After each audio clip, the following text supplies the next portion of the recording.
The volleyball action continues right here at the Phil Oil Flying V Center sa lungsod ng San Juan. We are nearing the end of our open conference, kaya naman patindi na ng patindi ang mga laban na binibigay sa atin ng ating favorite volleyball idols. You got one team inching closer to the bronze medal and the other trying to stay alive. You can see them on your screens. You got the gold champion of the BanKo Perlas Spikers as we bring you ABS-CBN Sports and Actions Live and exclusive coverage of the Premier Volleyball League Open Conference. Now, to jumpstart our Saturday doubleheader, we got the battle for third place, Game 2 between Motolite and the BanKo Perlas Spikers. And after this, it is finals Game 2 between the Creamline Cool Smashers and the Petrogas Angels. Of course, you can catch the action right here on SNA HD, Liga HD via iWant.ph and via live streaming on the Philippines' #1 sports website, that is sports.abs-cbn.com/livestream/PVL. Magandang hapon po mga kapamilya. Ako po si Billy Capistrano and joining today, we got Muzi Ravena and of course Tours Daza, our panel at large. Handa na po kami dito kaya simulan na natin ng saya. Ito po ang PVL 2019.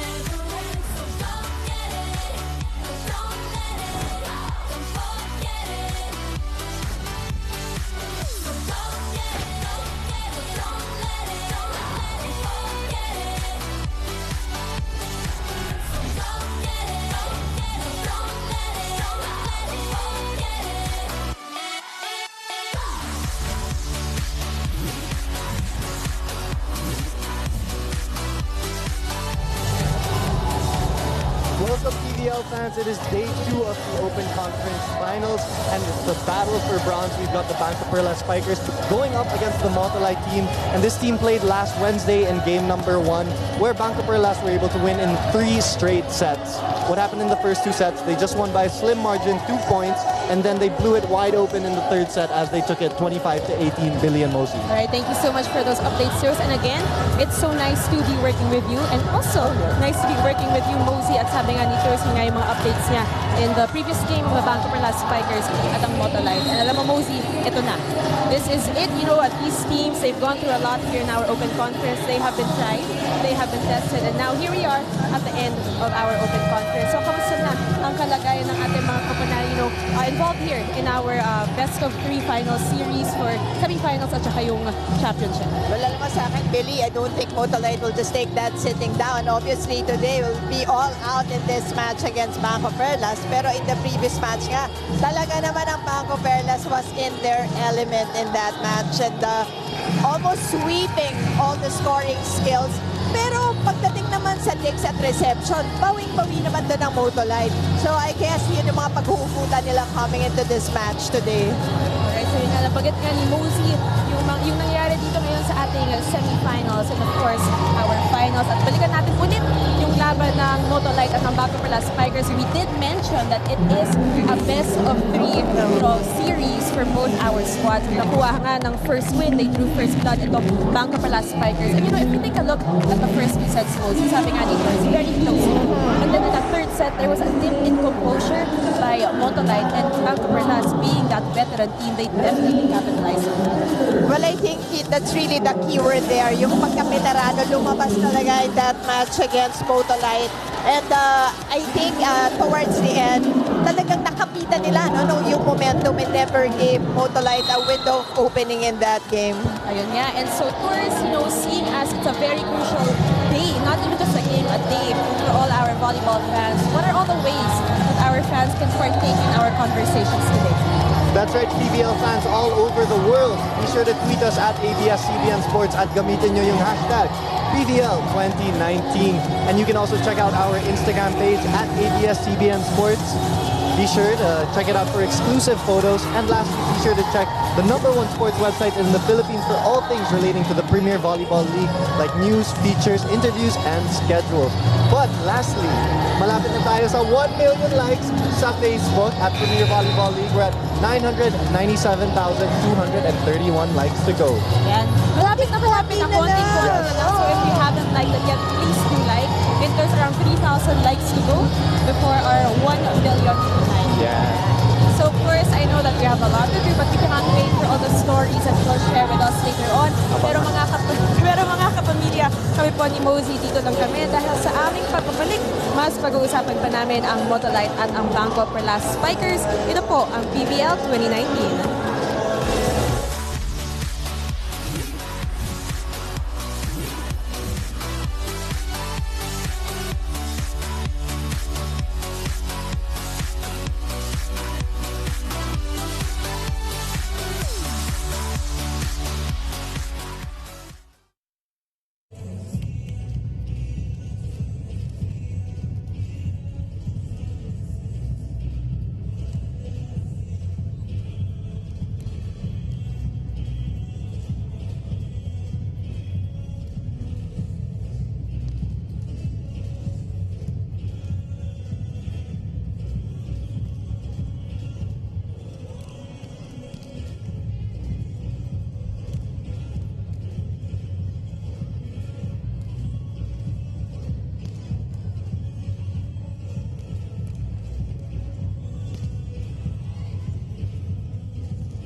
Live na live pa rin po kami dito sa Phil Oil Flying V Center sa lungsod ng San Juan.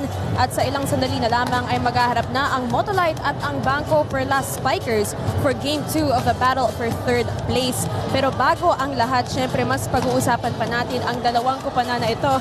Mosey is starting with Motolite na nabanggit nga natin, natalo sa kamay ng BanKo Perlas Spikers in that Game 1 last Wednesday, November 6. But you know, a bright spot for that team, of course, and in all their games is Tots Carlos na grabe yung pagka-improve niya dito sa ating Open Conference. And you know, she really developed into such a well-rounded player, not just on the court, you know, known for her versatility, but also her maturity with regard to leading her team despite Myla Pablo and, you know, being plagued with injuries early on in this conference. Well, that's true, partner. Among na-develop talaga dito is yung offense and defense ni Tots. And, pero niloloko ko nga si Tots kanina. Sabi ko, pwede pa, kaya pa, biga pa ng contest, especially in this game nga, na alam nating importante for them. And of course, makakasama natin si Tots in our panel today. Here she is, Tots Carlos of Motolite. Kamusta ka naman, Tots? Okay naman. And so first of all, we got a few quick questions for you. Yung sa akin naman, very simple. You know, in that previous game, very tight yung sets 1 and 2. Pero ano nangyari sa inyo in that third set na nalimit kayo ng BanKo Perlas to just under 20 points? Well, yun nga, sabi ni Coach, okay naman yung pass na namin. Minsan lang yung decision making, and lalo na yung attack. Kahit may pasa kami, yung attack hindi makapatay, mahirapan talaga kami. Well, ako naman more or less along that line, ano? Kasi when I look at the team, individually, alam ko talaga talented tong team na to, diba? Talagang malalakas na players. What do you think pa yung nagkukulang, ano, para talagang makuha mo yung makuha namin sa inyo yung full potential na as a team? Well, yun nga, young team, pero the chemistry is there naman eh. So we just have to be consistent in terms of communication and cheering up each other. Pero skills, no problem talaga. We just have to really communicate and give our best every game. Okay, ako naman, Mosey, last one.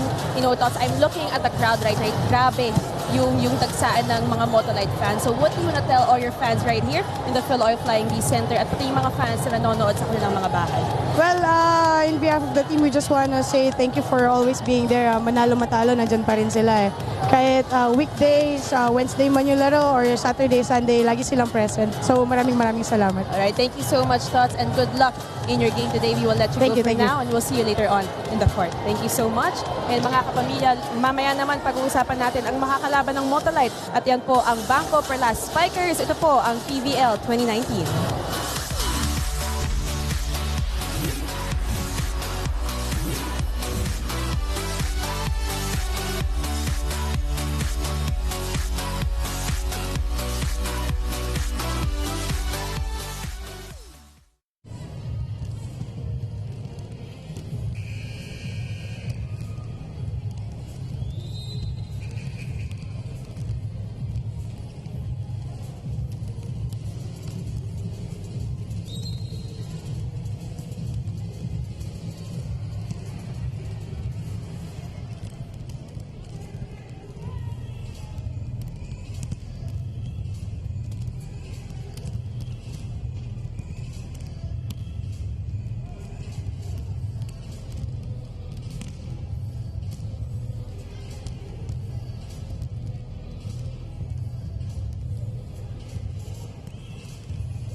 Kami po ay nagbabalik dito sa Premier Volleyball League Open Conference. Kasama niyo po ako, Billy Capistrano, and of course, Mosey Ravena. And now, Mosey, pupunta naman tayo sa kabilang panig at pag-usapan natin ang BanKo Perlas Spikers. You know, they got the upper hand here in this game. They are one win away from clinching that bronze. And you know, they gotta attribute that to that total team effort in that game against Motolite, in game 1 against Motolite. And especially, you know, attribute that kay Nicole Chamzon, who has been leading them the whole way dito sa ating open conference. And a lot of people will say that Chami is really at the peak of her career. Well, alam mo, si Chami ever since naman talagang may leadership factor na pagkasama mo siya sa loob ng court.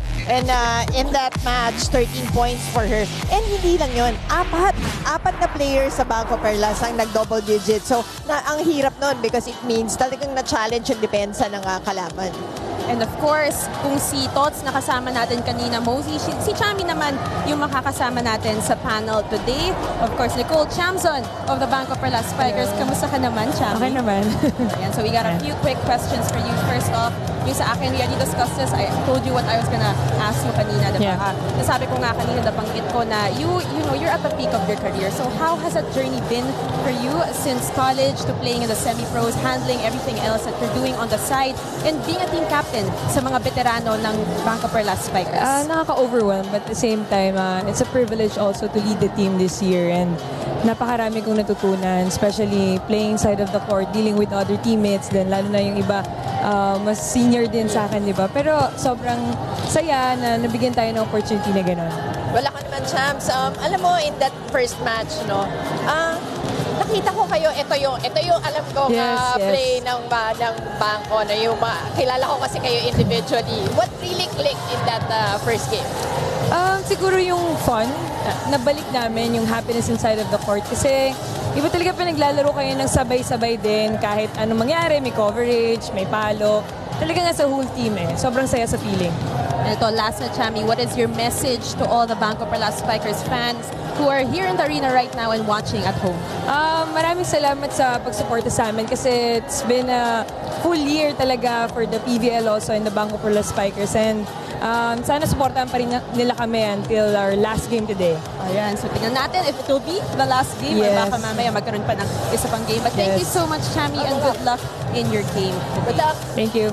All right, Mosey, so there we have it. We don't want to prolong things any further, but before we go, we cannot, you know, not mention ang magbibigay saya sa atin dito sa Phil Oil Flying V Center, none other than DJ Louie, who will be providing the music for everybody today. There he is.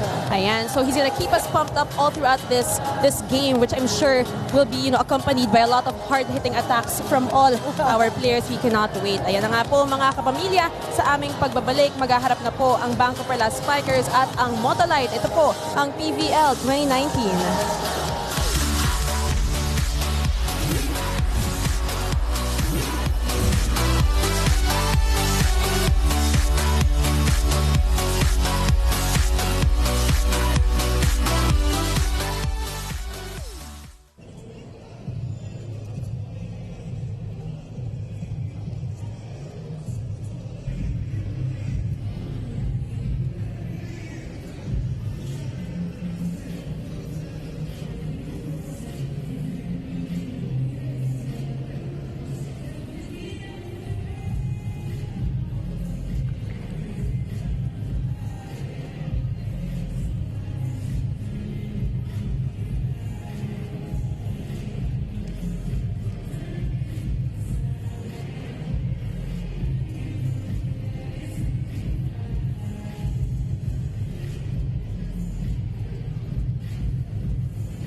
presenting our national officials of this match.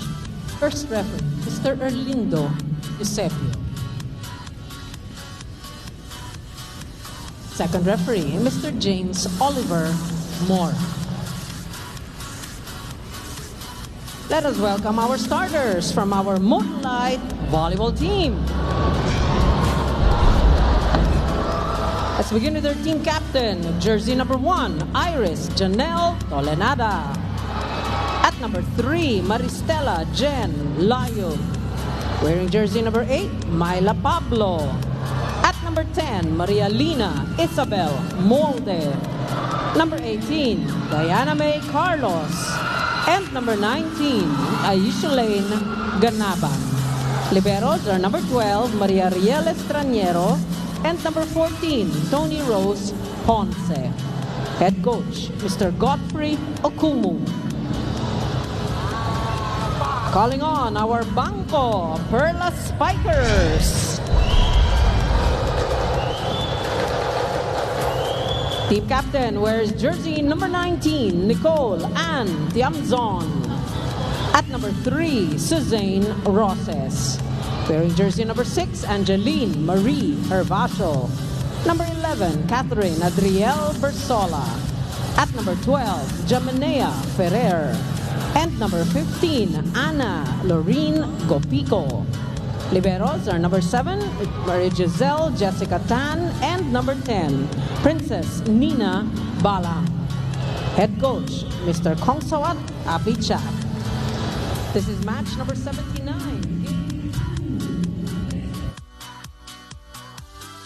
We are back and you're still watching the Premier Volleyball League Open Conference, and this is Game 2 of the best of three final series battle for third for both our squads. That is Motolite and the BanKo Perlas Spikers.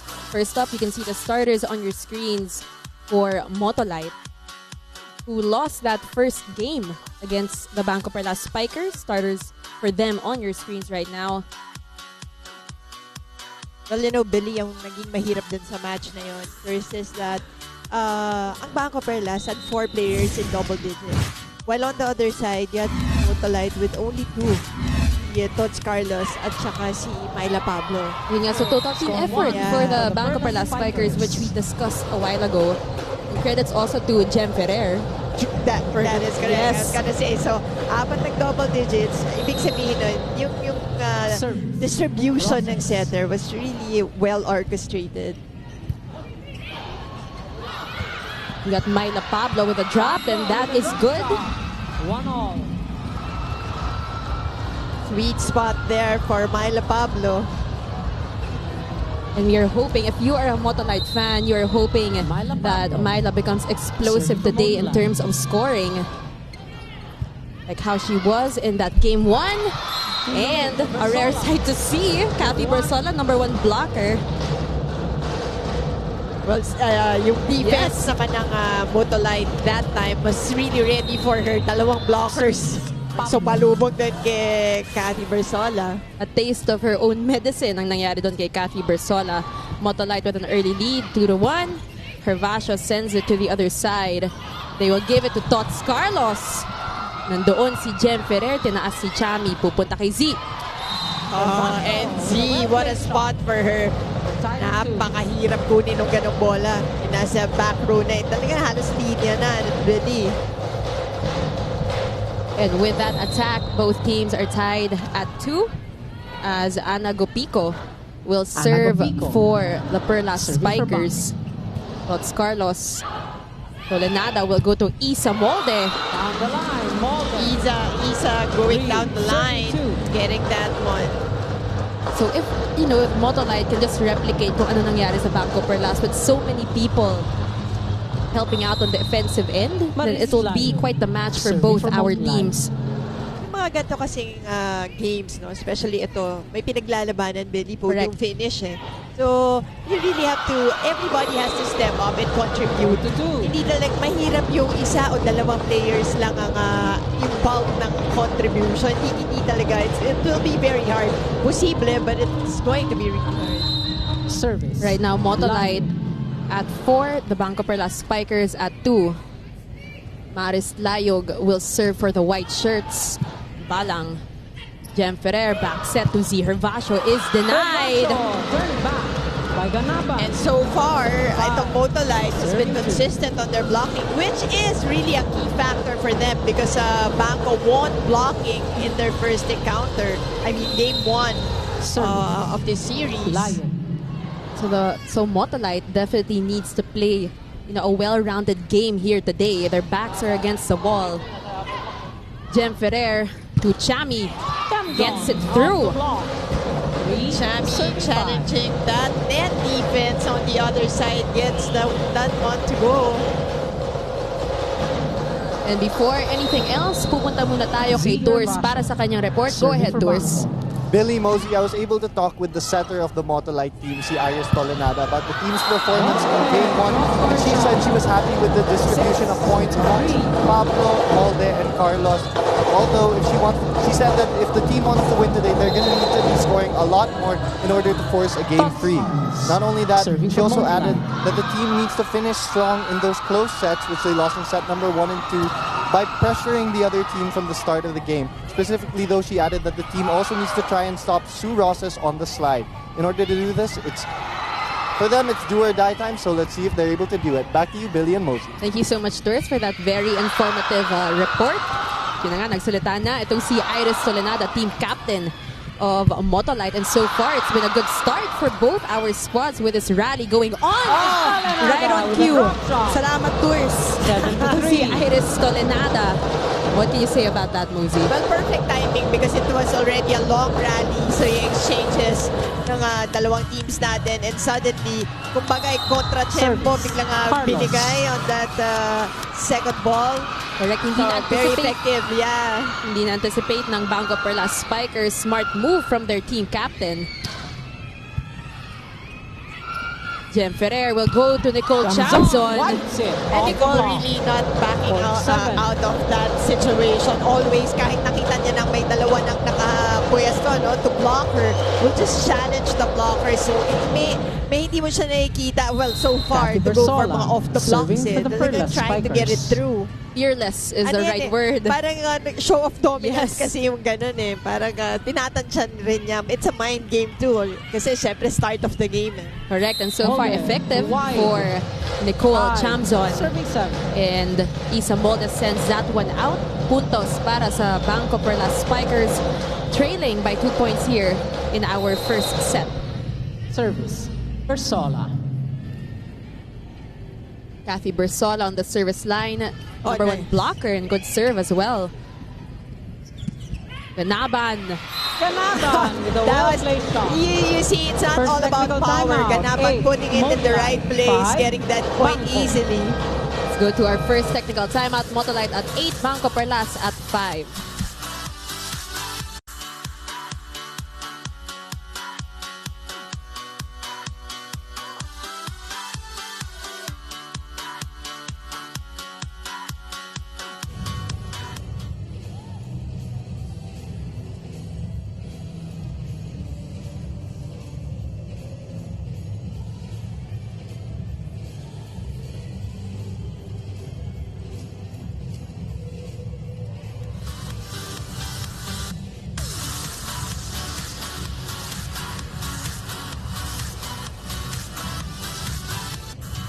Live here at the Phil Oil Flying V Center, and you can see all the fans who lined up a while ago for the game today, and for the games today rather. And you can see that it's pretty filled up here. Mosey, mga Motolite fans in attendance, of course, with their balloons and their shirts. Alam mo, pagpasok ko, maaga pa ako I was here very early. Maaga ka pa sa akin? Oo! At grabe na yung pila. So we can thank the fans enough. Thank you for coming over at nagchat-chaga, diba, magpila. Pero I'm sure worth it naman talaga. Definitely, despite that Saturday traffic. And we are expecting a lot more people rather later on. Kasi may game pa tayo pagkatapos nito. Final game 2. the Creamline Cool Smashers and of course the Petrogas Angels.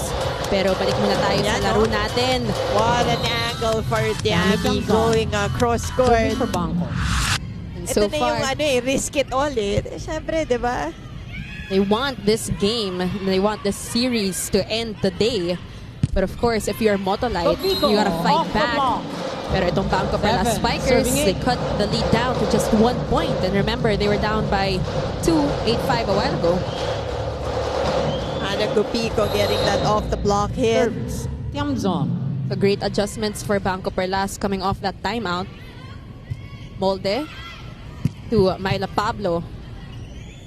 Jem Ferrer will send it to Gopiko. Myla Pablo will try again. They're gonna ask for a check, Ball but is this Outside is kasi. outside. That's why they're asking kung may check. But no goals, so point goes to BanKo. The BanKo Perlas Spikers Tiamzon. have tied this game 8-all. Tolenada to Ganaban. They will go back to Ana Gopiko challenging those blockers. And back to Myla Pablo. Doon si Chami. Gopiko is denied. Oh! Miscommunication. Nag-alangan doon, Jem and Motolite Giselle. up by 1. Kung sino kukuha ng second ball. Siyempre, hindi masaya si Coach Abichat Kongsoat sa nangyari. That was, a sorry chance missed chance for them rather. Because it was already a good Ay, pickup Ganaban. by Ana Gopiko. Serving for Motolite. Mataas naman yung second ball. Yun lang nga Kasi parehong pwede. Nag-give way lang sa isa't isa. And a back set to Sue Roses. Signature Runner move. from Roses. And the point is good Tied for at the 9. Perlas Spikers. Ever reliable Sue getting a point on that running hit. We are at another deadlock, 9-all. Jem Ferrer serving for BanKo. Jem Ferrer. Tolenada with a 1-2 Tolenada play. off the hand of Gopiko. Once again, they're And getting the denied. same point from the same play. So ito, kailangan mag-adjust ng BanKo. Mukhang ganado si Captain, Iris to Iris go to that Tolenada. play. And why not? Serving for 2 out of Motolite. 2. Also showing, that leadership for a Motolite. Sue Roses Roses again. into the block. Kung 2 out of 2, ganun Shut din. up. Running. So hindi pa siya na-check nitong Motolite. She also, she was one of the top scorers in their previous game. Sue Roses. Isa Molde Serving with her for the game Perlas face on Spikers. as Sue Roses serves. Tolenada will go to Layog, is blocked. Great hustle there by Motolite. Jem Ferrer, pupunta rin naman si Gopiko. Gopiko Again, on the the BanKo hit Perlas Spikers is challenging the 11, blockers serving 10. of Motolite. Try this time, check ball. Look at this hit by Gopiko. Alam mo na gagamitin niya yung blockers to get that point. Service. Roses. And BanKo Perlas is giving Motolite a variety of offense. Yeah, At so nasa for- first set pa lang tayo, I was Miguel. gonna say, from the get-go, you already know that it's gonna be an interesting 11-all. matchup between these two squads. As we take a look at that replay, Nicely gising na. done. Oh. Gising na si Tots Carlos. Myla Pablo serving for Motolite. Myla Pablo. Jem Ferrer to Hervasio, blocked, triple block. Gopiko will try again, but this Gopiko time turned she back is by blocked. Layog. You know, at the Well, start of serving this 11. set, nakita natin yung consistency sa blocking ng Motolite. Medyo nag-lie low ng konti, pero ito, balik na ulit. That's why ito yung resulta. So, kailangan yung consistency sa blocking. Yun ang importante on the side of Motolite. Persona. Quick Pero hindi attack. naman magpapahuli, Mosey. Well Itong ball. si Kathy Bersola. And a while ago, we did see her. She was blocked by Motolite. Gumanti naman siya. And now again, we are at a deadlock, 12-all. Gopiko. So what can you Serving for say the Perlas thus far, Spikers. with this game? Mukhang buhay na buhay yung ating dalawang koponan. So, ako in the pre-game pa lang sinabi ko na nga, hindi naman to iti-take ng Motolite na ganun-ganun lang off the easily, right? So, alam mo na that 13 serving 12. yeah, and they'll really give it their all. But obviously, BanKo Perlas on the other side, alam na nila na lamang sila at this point. So they have to take it. I watched that game one, For Motolite. and I can recall that Noreen was saying something about Motolite lacking that maturity during the end game. Kaya magkakaalaman. Yun ang ginawa talaga naman ng BanKo, no? On the other side. Para kung sa basketball yung pinama, diba? Ginamit talaga nila yung mga veteran moves nila to be able to get that in 3 sets. Dahil hindi madaling gawin yun sa Motolite. Substitution. Lalo na pag uminit itong Motolite. 16. But it looks like it might be a different, game today. Kailing will join her teammates on the court. Magpapahinga muna si Jem Ferrer. Z serving. Tolenada will go to Ganaban. Great defense. Another miscue. Ang dami na nilang ganyan this first set pa lang. Yung miscue on defense. So medyo nararato ng konti itong BanKo Perlas Spikers. Again, for those who are tuned in, this is Game 2 of the battle for third. Kailing will go to Chami. Doon si Myla. Play continues. Here comes Chami. Again is blocked. This time they will go to Z from the back. Oh, that was a nice decision right there. Ang ganda ng pagkabigay niya Kailing kay Z. And Z responding to this one. Because everybody was already in front of Chami, expecting to give it another try. Right. Again, 14 all. It looks like it's gonna be a long first set or first, game. Well, remember, yung first encounter nila in the series, talagang tight yung first 2 sets, Billy. 3 of 3? I was gonna say 3 out of 3 for Sue Roses. And it's nice to see all the players from both squads coming alive here in Game 2.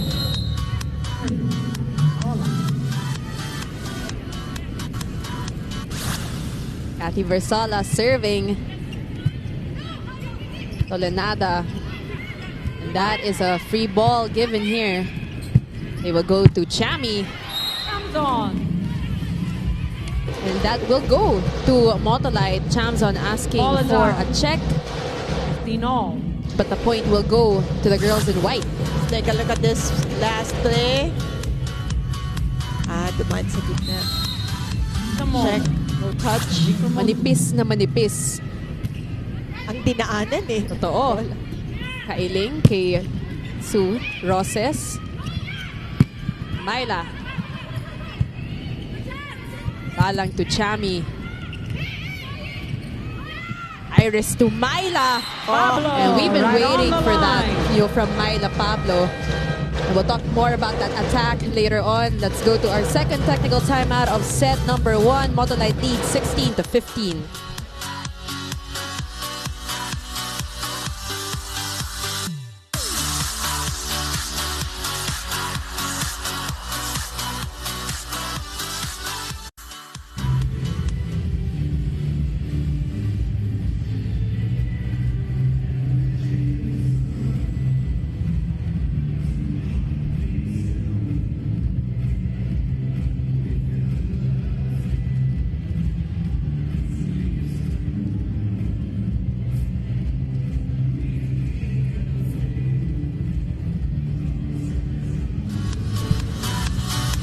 Back here in the Phil Oil Flying V Center, and look at Myla Pablo go, one of the most veteran players here for Motolite. And if you are a Motolite fan, you would want Myla, to be very involved here in today's game. Ella De Jesus, the BanKo Perlas Spikers, watching her teammates, supporting. And of course, Ryan also. Ito, bakit relax na relax? Patutulog natin si Coach Tai. Nakapagod lang si Coach Tai. Hindi, ano yan eh. Kasi syempre nare-relax siya dahil hindi niya kailangan mag-scout. Di ba? Wala na siyang pinoproblema. Wala na siyang problemahin sa dalawa na to. Correct. Pablo off the hand of her ball. That is another point here for the white shirts trying to slip away from the BanKo Perlas Spikers. This is really bad news for BanKo Perlas kasi nga si Myla Pablo mukhang maaga pa lang nakukuha na yung rhythm niya. And now she's in front. Her first rotation. Medyo magtatagal ba dyan si Myla? That will go to the BanKo Perlas Spikers. That is a net touch violation called on Motolite. sayang yun, di ba? Dahil syempre, the more na bawa nakukuha ni Myla yung game na, the more you want her to stay at that spot, no? Yung sa front line. Tolenada, back to Myla Pablo. And they will try to chase that, but it will go to the stands. 18, so far, 16. so good for Motolite, especially Myla. We got some substitutions for Motolite. Tempiatura is in.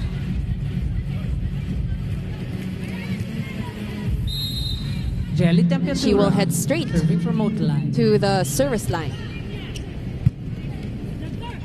Back set to Sue Roses. This time is blocked. Jem Ferrer back to Roses. Net touch. And that is another net touch violation called on Motolite. 17 to 18. Yun yung mga sayang, Billy, at the end of this set. Siyempre, yan yung mga paghihinayang ng team, yung mga unforced errors. Costly errors na. Yes, lalo na towards the end. Yes, they will feel that definitely towards the end of this set. The Hervasio is denied. Back by Pablo. That's the attitude you want, yung mabawi kagad. As they get the block point. That was read well by Motolite. Na-check si Z sa play na yon. Motolite now at 19. BanKo Perlas at 17. Ana Gopico. Nabol ni Tolenada. Dots Carlos. Nandoon si Chami. They go back to Ana Gopico. Down the line. Gopico going down the line. Oh my, that was really powerful. Let's take a look at that once again. Kasi Tempiatura, naglibero rin to. That's why alam mong matibay pagdating sa likod. That was just too much for her. That will put them just 1 point away, make that 2 points away. For Motolite. That was a service error, costly service error by Sue Roses. Serving from Motolite. Number 8, Myla Pablo. Tolenada, team captain of Motolite. Pablo serves. Almost a service ace. Oh, I like how she adjusted to that almost broken 19, play. 20. Ang layo ng pagkakaset up sa kanya, but still, yung ang tapak lang talaga ni Z sa mga ganyan 15 out. 2. Now we got another substitution here for the BanKo Perlas Spikers. Sindayan will come in for Ana Gopico.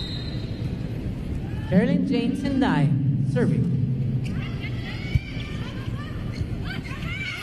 Here comes Tots Carlos. On the line, Carlos. And that was just a bomb right there. Tots Carlos. Sinagot yung attack ng BanKo Perlas Spikers. Substitution. She's feeling it today. 19. Also going down the line. Look at that celebration. Paris Layo for the serve. Motolite keeping their 2-point lead. Layog serving off the hands of Sindayan. Make that 3. 22 to 19. And the BanKo Perlas Spikers will try to stop the bleeding and call a timeout. Lumalisit. Spiker. Hey, iba 10 po kayo eh? Yes. Wait, tara. Energy. Sige lang, kaya yan. Tayo ha. Posture ha, let's go. Kita natin yan. Import natin receive. Receive lang muna tayo. Okay, coach. Lihis lang. Receive tayo. Sino muna? Sige lang. Aggressive. Mag-relax. Tara. Natin. BanKo. Relax. Ano sabi mo? Discard. There you have it, the BanKo Perlas Spikers, trying to make some adjustments, trying to stop that bleeding. Because so far, it's been a great set for Motolite Muzi. That's right, everything going well. They started this with this set with good blocking. So doon nila nakuha yung rhythm nila, no? And yung offense sumama na rin with Myla Pablo and Tots Carlos leading the way. So it's a very crucial set number 1 here for Motolite. They gotta show that maturity in the end game, in the end of the set. Let's see if they will hold on to that lead. Tolenada back to Tots Carlos. She is blocked.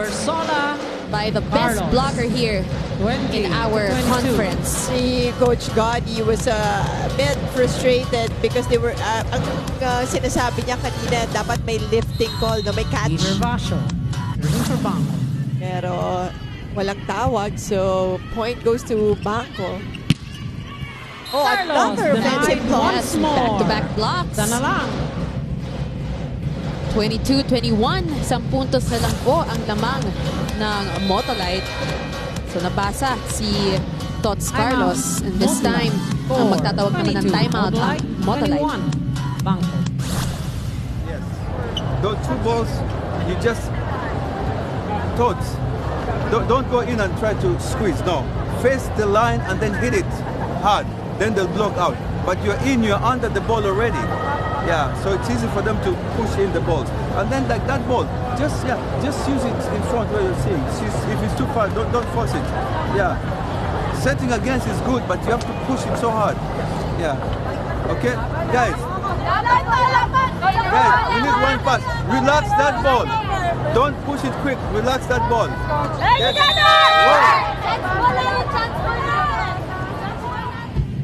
Motolite right now holding on to a 1-point lead as we enter the crucial moments of our set number 1. That was Just a 1 good point timeout for by BanKo. Coach The time. Okumo. Back-to-back service kill zone. blocks ang ginawa ng BanKo Perlas.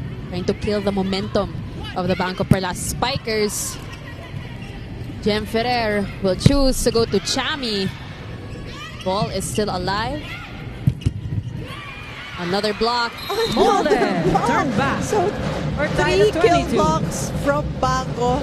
Now, we are tied. And remember, Mosey, medyo 3 points yung lamang ng Motolite kanina. Ginapang nitong BanKo Perlas Spikers. And again, we go At sa back. depensa nakuha. Yes.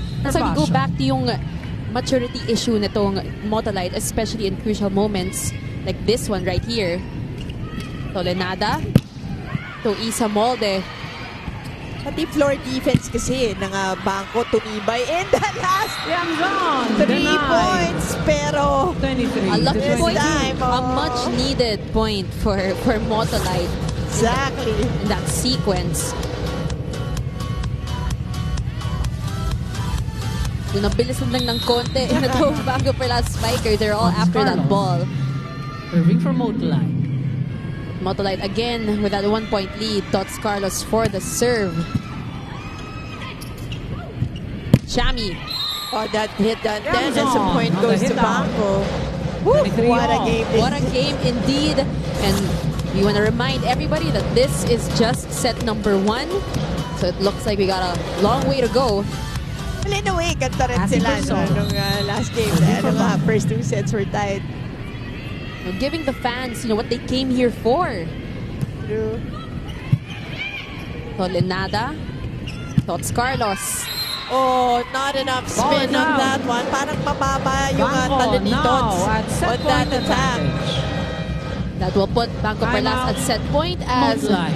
Motolite again will call a timeout. Guys, look, listen, it's the same story every time. We lead, and then we stop leading. And then we start making mistakes. We get blocked easily, we spike balls out, we can't concentrate in our passing. You are passing so well. Guys, come on. She's serving from long, so somebody has to watch those balls around here. Don't wait until the last minute when you go in. We assign somebody to watch long, and then the guys in front watch short.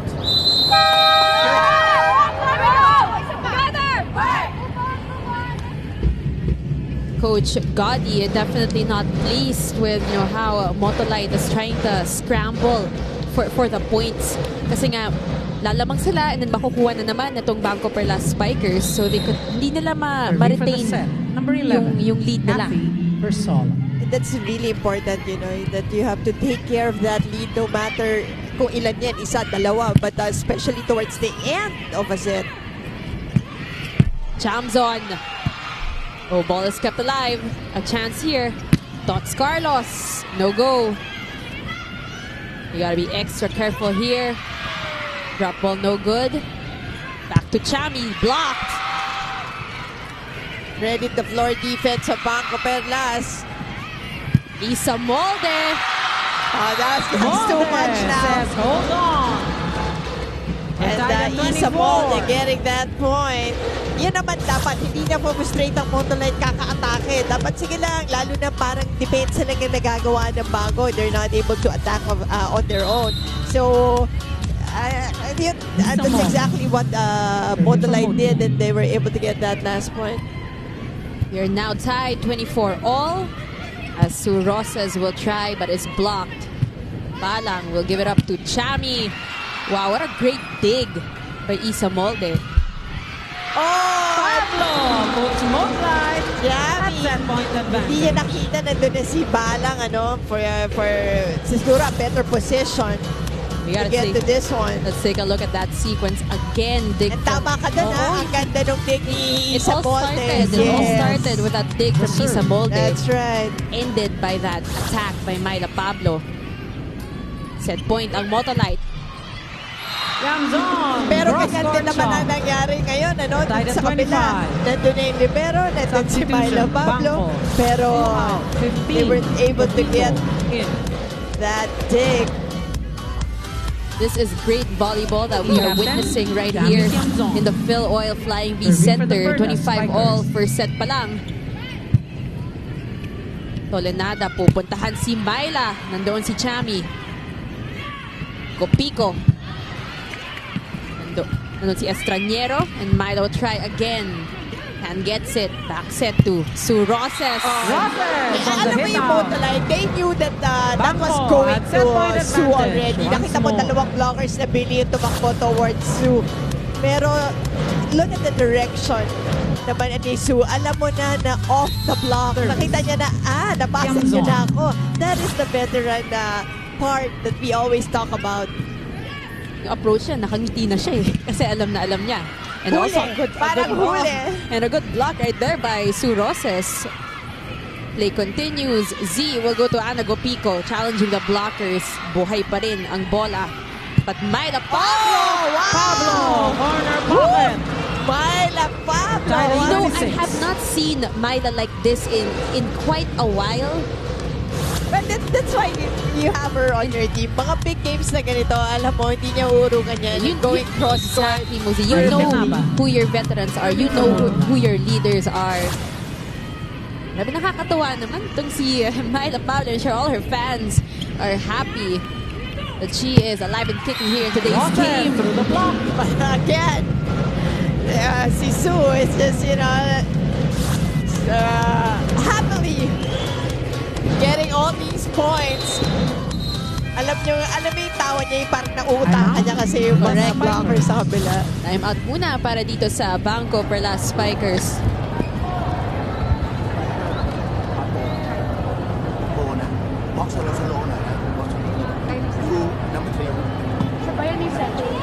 Hey, look for it one. Say, hey, yeah, look for it one.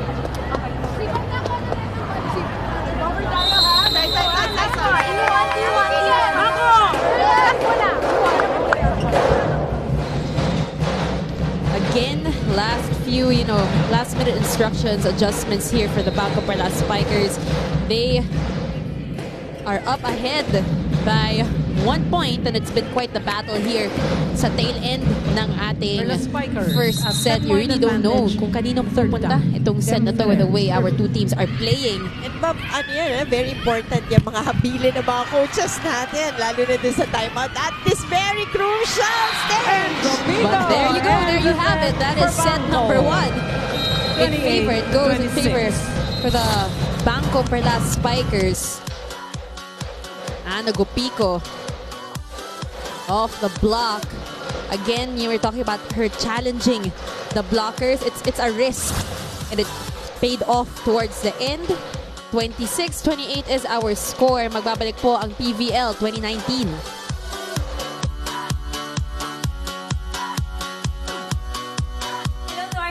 Sports fans worldwide. This is Eliza Valdez. Thank you for watching the set 1 of today's PVL game. Para mapanood ng live ang mga susunod na exciting PVL sets, just go to iWant.ph or sports.abs-CBN.com.